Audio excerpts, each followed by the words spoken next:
राहुल गांधी जी के बयान पर मुझे कोई ज़्यादा हैरानी नहीं होती, लेकिन बार बार ये दिखाता है कि जब डोकलाम की घटना भी हुई तब भी राहुल गांधी जी किसी और के साथ नहीं, चाइनीज अधिकारियों के साथ सूप पीते नजर आए, जबकि भारतीय सेना के जवान अतिक्रमण करने वाले चीन के सैनिकों के साथ लोहा दिखाते हुए नजर आए। जब भारत के सैनिकों ने सर्जिकल स्ट्राइक की तब भी राहुल गांधी जी और विपक्ष के नेता प्रश्न चिन्ह खड़े करते नजर आए। शायद राहुल गांधी जी और कांग्रेस पार्टी को भारतीय सेना पर विश्वास कम है, लेकिन हमें पूर्ण विश्वास है भारतीय सेना इतनी मजबूत है जो सर्जिकल स्ट्राइक भी करती है और अतिक्रमण करने वालों को करारा जवाब भी देती है।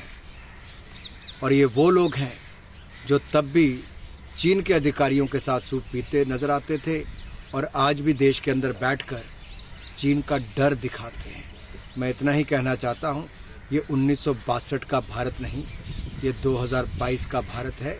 नरेंद्र मोदी जी के नेतृत्व में आगे बढ़ रहा है और पूरी दुनिया के लोकप्रिय नेता, सबसे सर्वाधिक लोकप्रिय नेता नरेंद्र मोदी जी के रूप में नजर आए, जो शांति की पहल करते हैं, शांति की बात बार बार करते हैं, लेकिन अपनी सेना को मजबूत करने में भी कहीं पीछे नहीं हटते।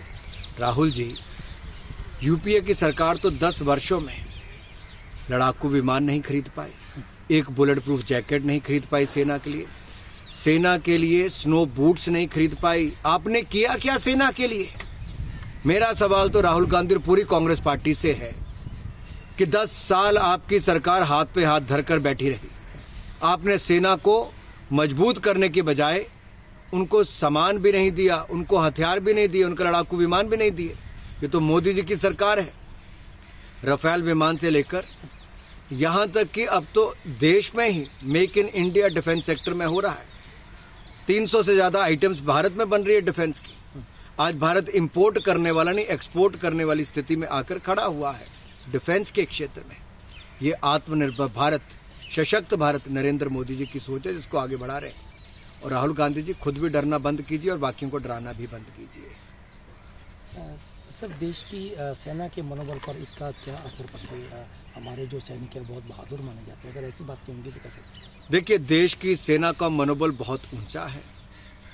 डोकलाम की घटना के समय भी प्रधानमंत्री मोदी जी स्वयं राष्ट्र की सीमा पर गए, रक्षा मंत्री जी भी राष्ट्र की सीमा पर गए, सेना बलों का मनोबल भी बढ़ाया। और यही नहीं, मुझे आज तक याद है कारगिल के युद्ध में भी नरेंद्र मोदी जी, उस समय तो ना मुख्यमंत्री थे ना प्रधानमंत्री थे, फिर भी कारगिल में सेना के जवानों का मनोबल बढ़ाने के लिए बॉर्डर पर गए थे, उनका हालचाल पूछने अस्पताल गए थे। ये अपने आप में नजर आता है कि मोदी जी देश की सेना को मजबूत भी करते हैं, न केवल मनोबल बढ़ाते हुए बल्कि उनको हथियारों से लेकर बाकी सभी इक्विपमेंट देने, जिससे कि हमारी सेना और मजबूत हो।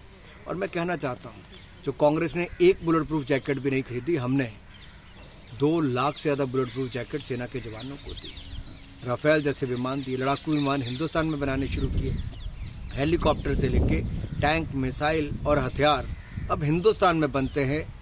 दुनिया के ऊपर निर्भर नहीं, अब हम आत्मनिर्भर भारत की सोच के साथ आगे बढ़ रहे हैं।